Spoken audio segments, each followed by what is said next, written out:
তারা বলতে চায় জয় বাংলা নাকি বাংলাদেশের স্লোগান, জয় বাংলা নাকি মুক্তিযুদ্ধের স্লোগান। আর আমরা বলি জয় বাংলা বাংলাদেশের স্লোগান নয়, জয় বাংলা খুনি হাসিনার ধর্ষণের স্লোগান, জয় বাংলা ধর্ষণের স্লোগান, জয় বাংলা টাকা পাচারের স্লোগান, জয় বাংলা বাংলাদেশকে লুটপাট করার স্লোগান। আজকে যদি আমরা প্রশ্ন করি এই জয় বাংলা স্লোগান দিয়ে ছাত্রলীগের সন্ত্রাসীরা সেই বিশ্বজিৎকে যখন কুপিয়ে কুপিয়ে হত্যা করা হয়েছিল, তারা যখন তাকে কুপিয়ে কুপিয়ে মেরে ফেলছিল, তখন বাংলাদেশের এই তথাকথিত বুদ্ধিজীবীরা কোথায় ছিলেন?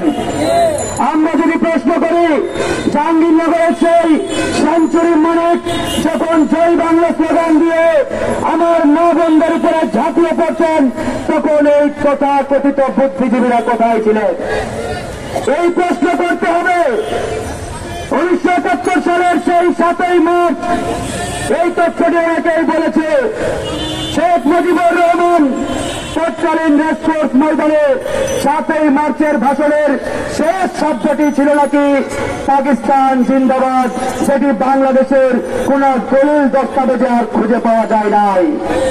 আমরা প্রশ্ন রাখতে চাই, এই পাকিস্তান জিন্দাবাদ যদি শেখ মুজিবুর রহমান দিয়ে থাকে, তাহলে আমরা আজকে এই স্বাধীন বাংলাদেশে বলতে চাই বাংলাদেশ জিন্দাবাদ, বাংলাদেশ জিন্দাবাদ, এটাই আমাদের জাতীয় স্লোগান। বাংলাদেশ জিন্দাবাদের হবে বাংলাদেশের স্বাধীনতা, সার্বভৌমত্ব এবং আমাদের এই স্বকীয়তা রক্ষার একমাত্র জাতীয় স্লোগান।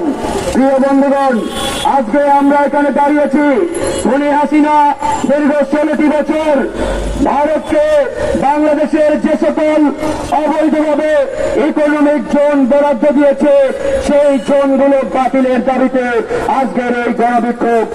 আমরা এটাও বলি, শুধু ভারতকে দেওয়া ইকোনমিক জোনগুলো বাতিল করলেই হবে না, একই সাথে দীর্ঘ 17টি বছর ভারতের সাথে যে সকল অবৈধ চুক্তি করা হয়েছে, লেনদেন করা হয়েছে, সে সকল চুক্তি বাতিল করে জনগণের সামনে এটা উন্মুক্ত করে দিতে হবে। আমরা দেখতে চাই এই 56,000 বর্গ মাইলের কোন কোন এলাকা খুনি হাসিনা ভারতকে নিঃশর্তভাবে হস্তান্তর করেছে। আমরা সে সকল চুক্তি জানতে চাই, দেখতে চাই, এবং তার বিরুদ্ধে আমাদের যে লড়াই, এই লড়াই চলবে। বন্ধুগণ, আমাদের বক্তব্য পানির মতো পরিষ্কার।